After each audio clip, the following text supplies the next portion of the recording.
साल 1961 में मधुबाला और किशोर कुमार की एक फिल्म आई थी झुमरू। इस फिल्म का एक गाना बड़ा मशहूर हुआ था। बोल थे गे गे गे गेले जरा टिम्बकटू काठमांडू काठमांडू बल्ले हूँ। इसमें इस्तेमाल किया गया शब्द टिम्बकटू आगे जाकर गाने से भी ज्यादा मशहूर हुआ, एक स्लैंग बन गया। इस पर आगे और भी गाने बने। पर आपको पता है टिम्बकटू असल में एक शहर का नाम है। दिल्ली से हवाई जहाज के रास्ते इसकी दूरी 8000 किलोमीटर से भी ज्यादा है। अब आप सोच रहे होंगे इतनी दूर बसे शहर की चर्चा हम आज क्यों कर रहे हैं? क्योंकि जिस देश में शहर पड़ता है माने माली, वहां आतंकियों ने अपना अड्डा जमा रखा है। राजनीतिक अस्थिरता के चलते आतंकी संगठनों का यहां वर्चस्व बढ़ गया है। यूएन की ताजा रिपोर्ट कहती है कि साल भर से भी कम समय में आतंकियों ने अपने कब्जे का इलाका दोगुना कर लिया है। तो आज के शो में हम जानेंगे माली में बढ़ते आतंकवाद की असल वजह क्या है, वहाँ कौन से संगठनों का सबसे ज्यादा दबदबा है, और साथ में ये भी जानेंगे कि यूएन की ताजा रिपोर्ट में क्या क्या खुलासे हुए हैं। नमस्कार, मेरा नाम दिव्यांशी सुमराव है। आप देखना शुरू कर चुके हैं लल्लन टॉप का इंटरनेशनल खबरों का डेली शो दुनियादारी, जहां आज चर्चा होगी माली की। सबसे पहले थोड़े बेसिक्स क्लियर कर लेते हैं। माली अफ्रीकी महाद्वीप का देश है। सीमा Mauritania, Algeria, Niger, Burkina Faso जैसे देशों से लगती है। ये देश साहेल रीजन का भी हिस्सा कहलाते हैं। साहेल क्या है? ये अरबी भाषा का शब्द है, अर्थ होता है तट या किनारा। धरातल पर सहारा रेगिस्तान और सवाना के घास के मैदान के बीच के इलाके को ये नाम दिया गया है। इसका पूर्वी किनारा लाल सागर जबकि पश्चिमी किनारा अटलांटिक सागर से मिलता है। लोकेशन और डेमोग्राफी की वजह से माली साहिल के सबसे अहम देशों में गिना जाता है। माली की राजधानी है बामको। जनसंख्या 2 करोड़ के आसपास है, ज्यादातर मुसलमान। आधिकारिक भाषा बाम्बारा है, लेकिन यहाँ की एक बड़ी आबादी फ्रेंच और अरबी भी बोलती है। Currency waste African CFA Frank है। ये वेस्ट अफ्रीका के 8 देशों द्वारा इस्तेमाल में लाई जाती है। एक भारतीय रुपए के बदले में माली के 7 फ्रैंक मिल जाएंगे। अब बात करते हैं इतिहास की। प्राचीन समय में माली घाना साम्राज्य का हिस्सा रहा है। अरबों ने भी इस पर राज किया। पर ठीक ठीक समझने के लिए साल 1898 में चलते हैं। इस साल फ्रांसीसियों ने इस जमीन पर कब्जा किया। उस वक्त माली को फ्रेंच सूडान के नाम से जाना जाता था। जब साल 1960 में फ्रांस का उपनिवेश यहाँ से खत्म हुआ, तब देश को नाम मिला माली। 1960 का दशक याद कीजिए। उस समय सोवियत यूनियन अपने उरूज पर था। अफ्रीकी देशों पर वो अपना प्रभाव जमाना चाहता था। माली वाले केस में वो कामयाब भी रहा। फ्रांस से आज़ादी मिलने के बाद माली में 1 पार्टी सिस्टम लाया गया, जैसे चीन में है। मोदेबो कीटा राष्ट्रपति बने, लेकिन कीटा से सत्ता संभली नहीं। आर्थिक तौर पर देश पिछड़ा। 1968 में कीटा की सरकार गिरा दी गई। ये माली के इतिहास का पहला तख्ता पलट था। अब देश की कमान सेना के हाथ में थी, जिसको लीड कर रहे थे लेफ्टिनेंट मूसा ट्राओरे। 20 साल तक मूसा ने सत्ता कायम रखी। विरोध की कोई भी आवाज पनपने नहीं दी। सभी विरोधियों को ठिकाने लगाए, लेकिन साल 1991 में सेना ने ही उनकी गद्दी छीन ली। माली में एक बार फिर तख्ता पलट हुआ। इसके बाद माली में लोकतंत्र आया। 1992 में यहाँ पहली बार लोकतांत्रिक चुनाव हुए। 1992 से 2011 तक डेमोक्रेसी की ये व्यवस्था चलती रही। साल 2012 में तुआरेग विद्रोहियों की हिंसा चरम पर थी। वो देश में अपना हिस्सा अलग से मांग रहे थे। उनका कहना था कि वो उत्तरी माली में अपना अलग मुल्क बनाएंगे। इस साल उन्होंने नया मुल्क बनाने का ऐलान भी कर दिया। राष्ट्रपति अमादू तोमानी से स्थिति संभाली नहीं जा रही थी। वो विरोधियों के सामने ढीले पड़ गए। इसकी एक बड़ी वजह थी आतंकवाद। उस समय तक इलाके में अलकायदा और अंसार दीन जैसे आतंकी संगठनों की पकड़ काफी मजबूत हो गई थी। वो इस विद्रोह में अपना हित देख रहे थे। उन्होंने तुआरेग विद्रोहियों का साथ दिया और माली के कई शहरों पर कब्जा जमा लिया। इन लड़ाकों का अगला निशाना थी राजधानी बमाको। माली की सरकार अकेले इनसे निपटने की स्थिति में नहीं थी। ऐसे में उन्होंने फ्रांस से मदद मांगी। फ्रांस ने माली की मदद के लिए अपनी सेना भेजी। यूएन की भी पीस कीपिंग फोर्स को माली भेजा गया। इन्होंने कई अहम शहरों को लड़ाकों के कब्जे से निकाला। इस लड़ाई झगड़े के बीच ही सितंबर 2013 में माली में चुनाव कराया गया। इसमें जीतकर राष्ट्रपति बने इब्राहिम बोबकार केटा। लेकिन क्या अब आतंकियों और तुआरेग विद्रोहियों का प्रभाव माली में कम या खत्म हो गया था? जवाब है नहीं। दोनों की हिंसा जारी थी। फिर साल 2015 में सरकार ने तुआरेग विद्रोहियों से शांति समझौता कर लिया, पर आतंकी संगठन से कोई बातचीत नहीं हुई थी। इसलिए साल 2015 के बाद से तुआरेग विद्रोहियों ने हिंसा कम की, लेकिन आतंकी संगठन ने अपना काम जारी रखा। वो यहाँ वहाँ बम धमाके करते रहे। इसी लड़ाई झगड़े के बीच बोबकार कीता साल 2018 में फिर जीत कर आए। साल 2020 में देश कोरोना के कहर से जूझा। कीदा की पॉलिसीज की आलोचना हुई, विपक्ष और जनता सड़कों पर उतर आए, इस्तीफे की मांग की। कीदा ने इस्तीफा देने से मना कर दिया। प्रोटेस्ट हिंसक हुए, पुलिस ने गोलियां चलाईं। 18 अगस्त को सेना ने राष्ट्रपति और प्रधानमंत्री दोनों को बंदी बना लिया।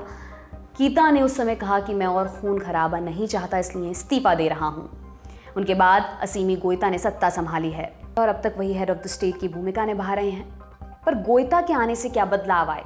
नंबर 1, अफ्रीकी और पश्चिमी देशों ने माली पर कई आर्थिक प्रतिबंध लगा दिए। और नंबर 2, फ्रांस ने माली से कट्टी कर ली और अपनी सेना वहां से वापस बुला ली। फ्रांस ने सेना आतंकियों से लड़ने के लिए तैनात की हुई थी।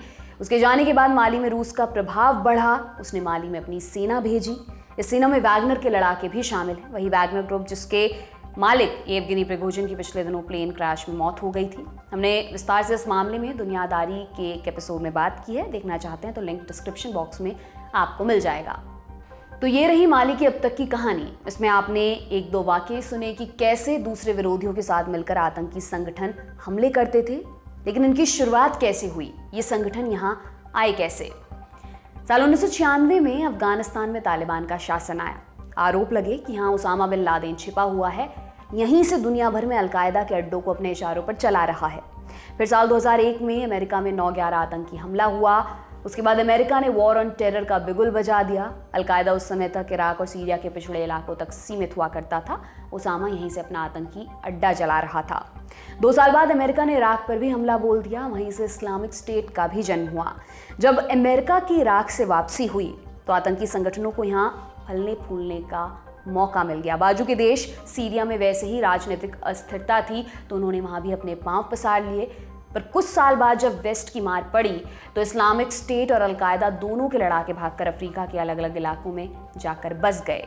कुछ जानकार मानते हैं कि वेस्ट अफ्रीका में आतंकियों के फलने फूलने की एक वजह ये थी। पर ये सब साल 2010 के बाद हुआ, तो क्या इसके पहले तक अफ्रीकी महाद्वीप आतंकियों से अछूता था? जवाब है नहीं। इससे अच्छे से समझने के लिए फिर से आपको समय में पीछे लेकर चलते हैं। साल 1998 की बात है। अफ्रीका के 2 देश केन्या और तंजानिया में सब कुछ सही चल रहा था। दोनों देशों के रिश्ते वेस्ट खासतौर पर अमेरिका के साथ अच्छे थे। दोनों की राजधानी में अमेरिका के दूतावास भी चल रहे थे।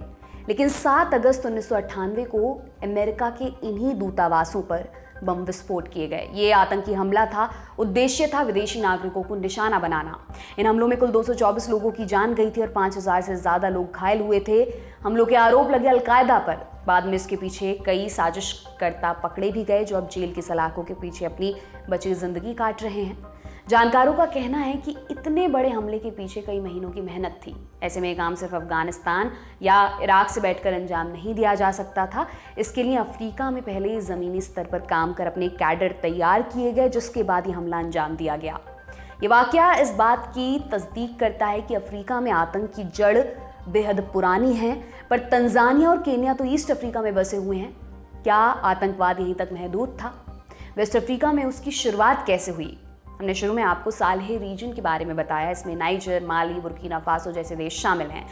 ये इलाका वेस्ट अफ्रीका में आता है और इस खित्ते में सबसे ज़्यादा इस्लामिक स्टेट, बोको हराम, अंसार दीन, जमात नस्र अल इस्लाम वल मुस्लिमीन जैसे संगठनों का प्रभाव है। माली अकेले की बात करें तो इस्लामिक स्टेट यहाँ सबसे ज़्यादा मजबूत है। अब इन संगठनों के बारे में ब्रीफ में आपको बता भी देते हैं। अंसार दीन। साल 2012 में अंसार दीन नाम के संगठन की शुरुआत हुई। ये संगठन माली में अपना वर्चस्व हासिल करना चाहता था। साल 2012 में इसने टिम्बकटू शहर पर कब्जा भी कर लिया था, लेकिन फ्रांस की सेना की मदद से इस कब्जे को छुड़ा लिया गया।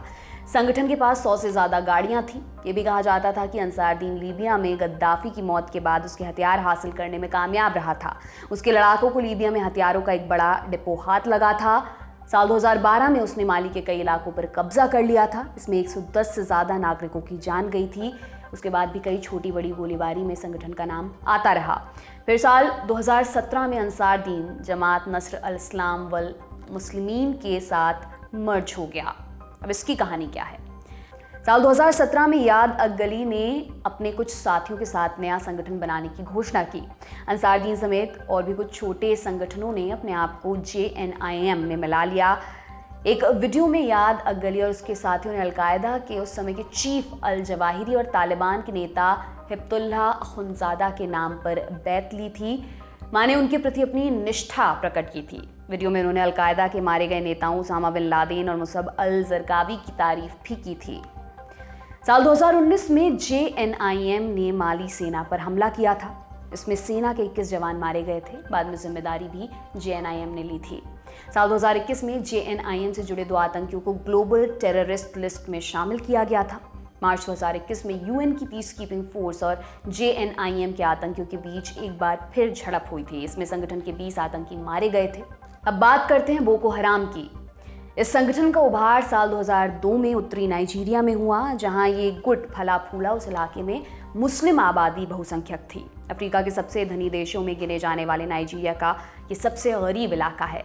इस संगठन का फाउंडर मौलवी मोहम्मद यूसुफ को बताया जाता है। गुट का मकसद है कि वो देश में शरिया कानून का निज़ाम लाए। पहले तो इसका अड्डा केवल नाइजीरिया तक था, लेकिन बाद में साले रीजन में भी इसकी पैठ बढ़ने लगी। माली के कुछ इलाकों में भी इसका दबदबा है। अब बात करते हैं अलकायदा एंड इस्लामिक मगरिब की। ये संगठन अलकायदा की ही शाखा है। ये साल 2015 में माली में हुए कब्जे के लिए भागीदार था। फिर बाद में समझौते के तहत ये कब्जा खत्म किया गया और सिविलियन गवर्नमेंट ने वापस कंट्रोल किया। एक ज़रूरी बात, आज के दिन माली में इन संगठनों में सबसे ज़्यादा इस्लामिक स्टेट और अलकायदा से जुड़ा संगठन जमात नस्र अल इस्लाम वल मुस्लिमीन एक्टिव है, यानी कि JNIM। JNIM अपने आप में एक बड़ी शक्ति रखता है क्योंकि उसने कई छोटे मोटे आतंकी संगठनों को अपने में मर्ज कर लिया है। JNIM इस्लामिक स्टेट से मतभेद रखता है और इलाके में अपना प्रभाव चाहता है। दोनों गुटों के बीच तनाव बना रहता है। ये तो रही माली में एक्टिव आतंकी संगठनों की बात।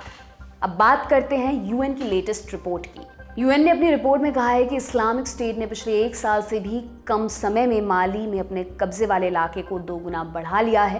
रिपोर्ट में कहा गया कि देश के बुरे हालात के चलते अलकायदा से जुड़े JNIM जैसे संगठन मजबूत हो रहे हैं। इस्लामिक स्टेट का प्रभुत्व बढ़ने से इलाके में अस्थिरता पैदा हो रही है।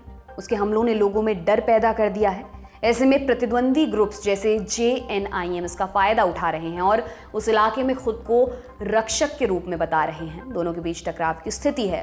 रिपोर्ट में यह भी कहा गया कि माली के सैन्य शासक इस्लामिक स्टेट और JNIM के बीच के टकराव को दूर से देख रहे हैं। जानकारों का कहना है कि दोनों आतंकी संगठनों के टकराव से भविष्य में माली की सैन्य सरकार को ही फायदा होने वाला है। ये तो रही UN की रिपोर्ट, जो एक तरफ माली की सैन्य सरकार के लिए खतरे की घंटी बजाती है कि इस्लामिक स्टेट तेजी से अपने पांव पसार रहा है, लेकिन दूसरी तरफ इस्लामिक स्टेट के प्रतिद्वंदी ग्रुप्स JNIM से इसके टकराव की आशंका सरकार के लिए अच्छी खबर हो सकती है। UN की रिपोर्ट के बाद जाते जाते जान लेते हैं कि अफ्रीका में आतंक बढ़ने की मुख्य वजहें क्या हैं। इसकी 4 वजहें हैं। पहली, अस्थिर सरकारें। पिछले 3 साल में सेंट्रल और वेस्ट अफ्रीका में कम से कम 9 बार तख्ता पलट की कोशिश हो चुकी है। अधिकतर मामलों में तख्ता पलट सफल रहा। कमजोर सरकारों के चलते आतंकियों को अपने पैर पसारने के मौके मिल गए। दूसरी वजह, बेरोजगारी। वेस्ट अफ्रीका के ज्यादातर देश गरीबी से जूझ रहे हैं, जिसकी बड़ी वजह बेरोजगारी है। ऐसे में युवा रोजगार पाने के लिए ऐसे संगठनों का आसानी से शिकार हो जाते हैं।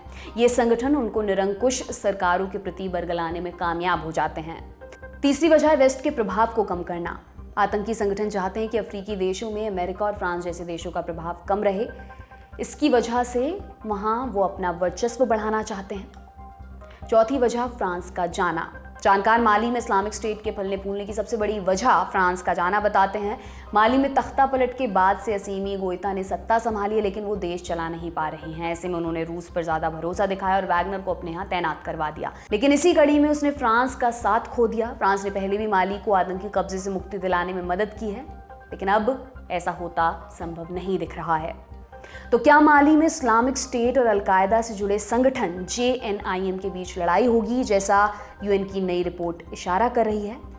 आपको क्या लगता है, हमें कमेंट बॉक्स में ज़रूर बताएं। आज की दुनियादारी में दोस्तों इतना ही। कल फिर आपसे मुलाकात होगी। इसी उम्मीद के साथ मैं विदा लेती हूँ। शुक्रिया। शुभ रात्रि।